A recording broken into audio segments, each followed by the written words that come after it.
दोस्तों, अगर आप शिक्षक भर्ती का वेट कर रहे हैं तो आपके लिए एक बड़ी खबर है। 44,000 पदों पर शिक्षक भर्ती के लिए शासन की आधिकारिक घोषणा हो चुकी है।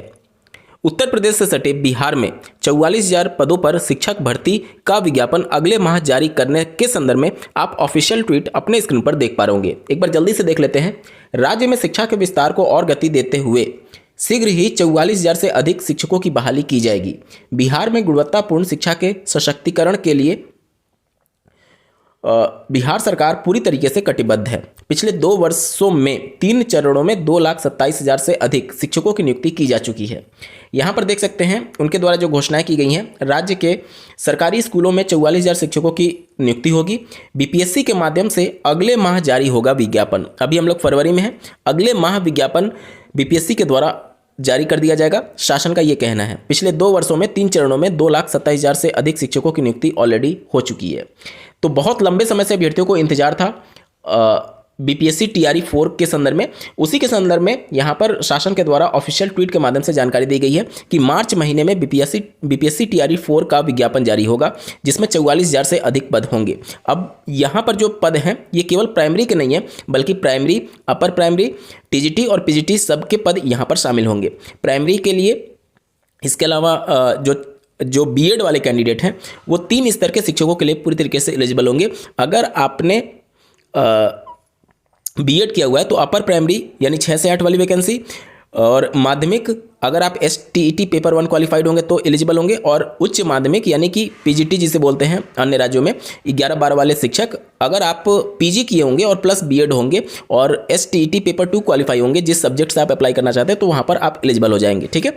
बाकी जो डीएलएड वाले कैंडिडेट हैं वो अगर उत्तर प्रदेश से डीएलएड किए हुए हैं तो वो अपर प्राइमरी में भी एलिजिबल होंगे, क्योंकि ग्रेजुएशन प्लस डीएलएड मांगा जाता है। प्लस अगर आप प्राइमरी में तो एलिजिबल हैं ही। ठीक है। और बिहार के राज्य के अभ्यर्थी जो कि केवल और केवल इंटर के बाद डीएलएड किए हुए हैं तो केवल प्राइमरी वाली वैकेंसी के लिए एलिजिबल होंगे। इसके अलावा मैं बता दूं कि एनआईओएस डीएलएड कैंडिडेट का लगातार प्रश्न रहता है कि क्या वो एलिजिबल होंगे। पूरी तरीके से माननीय सुप्रीम कोर्ट के आदेश के अनुसार आप एलिजिबल हो चुके हैं।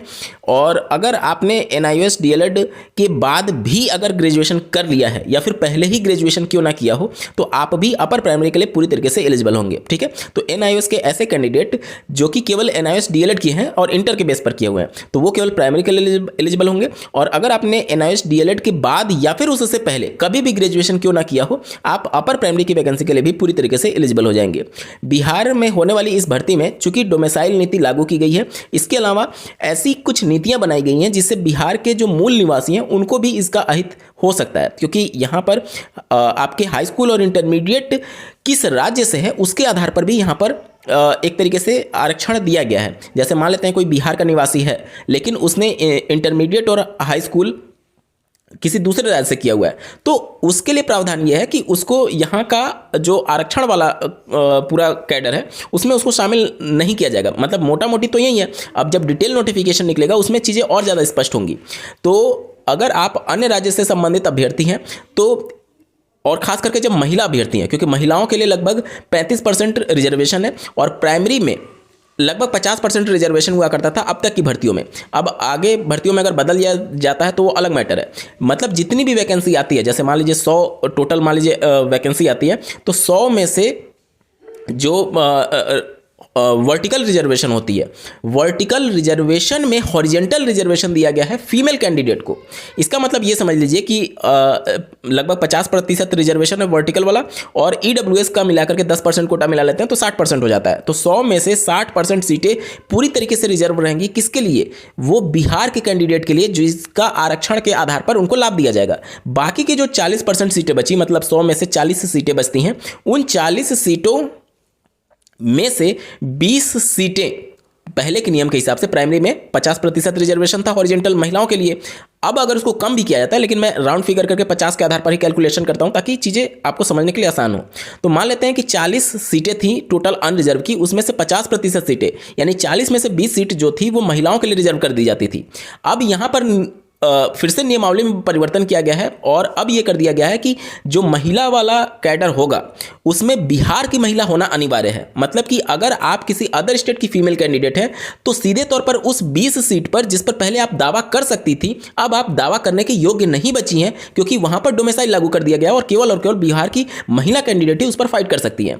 इसका मतलब ये हो गया कि जहां पर अदर स्टेट की फीमेल कैंडिडेट पहले अनरिजर्व की 40% सीटों पर फाइट किया करती थी, मतलब कि 40% सीटों पर उनका दावा हुआ करता था, अब वो घट करके पूरी तरीके से केवल 20% सीटों पर आ जाएंगी। ठीक है, और अगर रिजर्वेशन 50% से कम करके 35% किया जाता है, जैसे कि अपर प्राइमरी में, टीजीटी में और पीजीटी में है, तो ये थोड़ा सा कैलकुलेशन बदल जाएगा। उसके हिसाब से मैं राउंड फिगर करके आपको 50% के हिसाब से समझा रहा था। मतलब कि सीधे तौर पर यह समझिए कि महिला कैंडिडेट को बहुत ज़्यादा नुकसान होने वाला है। हालांकि ये जो आरक्षण दिया गया है लिंग के आधार पर, वो पूरी तरीके से डोमिसाइल लागू करना असंवैधानिक है। इससे पहले उत्तर प्रदेश राज्य में भी इस प्रकार की प्रक्रिया की जा चुकी है। उत्तर प्रदेश में अगर मैं आपको बताऊं तो उत्तर प्रदेश की एक पुलिस विभाग की भर्ती थी, जिसमें महिलाओं के लिए ये प्रावधान किया गया था कि उनकी जो सीटें रिजर्व की गई थी वो केवल उत्तर प्रदेश के महिला कैंडिडेट के लिए रिजर्व की गई थी। अन्य राज्य के कैंडिडेट के द्वारा इस मामले को कोर्ट में ले जाया गया। कोर्ट ने यह कहा कि आप जो रिजर्वेशन वर्टिकल रिजर्वेशन देते हैं वो वर्टिकल रिजर्वेशन का प्रावधान संविधान में है, जिसके अंतर्गत आप अपने राज्य का निवासी होना अनिवार्य कर सकते हैं। लेकिन जो महिलाओं को रिजर्वेशन दिया जाता है हॉरिजॉन्टल रिजर्वेशन के अंतर्गत, वो आप संवैधानिक प्रावधान के अंतर्गत नहीं दे रहे हैं, बल्कि महिलाओं के उत्थान के लिए ये कर रहे हैं। और महिला चाहे बिहार राज्य की हो या फिर अदर स्टेट राज्य की हो, उन सबका उत्थान एक ही तरीके से माना जाएगा। इस वजह से महिलाओं के लिए आप ये फिक्स नहीं कर सकते कि वो बिहार की महिला है या फिर यूपी की महिला है। यानी कि सुप्रीम मतलब कोर्ट ने उत्तर प्रदेश की भर्ती में उत्तर प्रदेश के निवासी महिला होने की जो शर्त थी उसको पूरी तरीके से कैंसिल कर दिया और असंवैधानिक करार दिया था। अगर यह मामला जो बीपीएससी टीआरई 4 से संबंधित है अगर कोर्ट में जाता है, एक झटके में कोर्ट उस पूरे डोमिसाइल को ही खत्म कर देगी जो कि लिंग के आधार पर दिया गया है। देखिए, बाकी जो आरक्षण दिया गया है वो तो चलिए अपने स्तर पर सही है, लेकिन लिंग के आधार पर आरक्षण नहीं हो सकता है। ये पहले भी कई हाईकोर्ट ने क्लियर किया हुआ है और उत्तर प्रदेश में भी यह मामला क्लियर हो चुका है। अब इस मैटर को अगर कोई चैलेंज करता है तभी जाकर के ये मैटर वहां से सुलझेगा कोर्ट के माध्यम से, अन्यथा जो नोटिफिकेशन आएगा उसमें बिहार की महिला होना अनिवार्य कर दिया जाएगा। और इससे अगर आप देखें तो अगर 50% रिजर्वेशन रहता है तो 40 सीटों पर पहले अदर स्टेट की फीमेल कैंडिडेट दावा कर पा रही थी, अब वो घट करके सिर्फ और सिर्फ 20 सीटों पर दावा कर पाएंगी। और मेल कैंडिडेट जो पहले दावा करते थे वो तो उनका रहेगा। ठीक है, क्योंकि वो पहले भी 20 सीटों पर दावा करते थे और अब भी 20 सीटों पर दावा करेंगे। सबसे ज़्यादा जो नुकसान हो रहा है वो केवल महिलाओं के लिए ज़्यादा नुकसान हो रहा है। हालांकि पुरुषों के लिए भी इसका नुकसान होगा, लेकिन उतना नहीं होगा जितना कि महिलाओं का हो रहा है। तो ठीक है, तो उम्मीद करता हूं आपके सारे डाउट्स क्लियर हो रहे होंगे। तो कुल जो सीटों की संख्या यहां पर रहने वाली है 44,000 से अधिक रहेगी, जिसमें primary, upper primary, TGT, PGT सभी के पद यहां पर शामिल हैं। ठीक है, कौन कौन से अभ्यर्थी एलिजिबल होंगे तो यहां पर मैं क्लियर कर दूं कि प्राइमरी में सम्मिलित होने के लिए आपके पास सीटेट पेपर 1 या फिर बिहार राज्य द्वारा आयोजित होने वाली बीटेट पेपर 1 अगर आप क्वालिफाई हैं तो आप पूरी तरीके से एलिजिबल हो जाएंगे।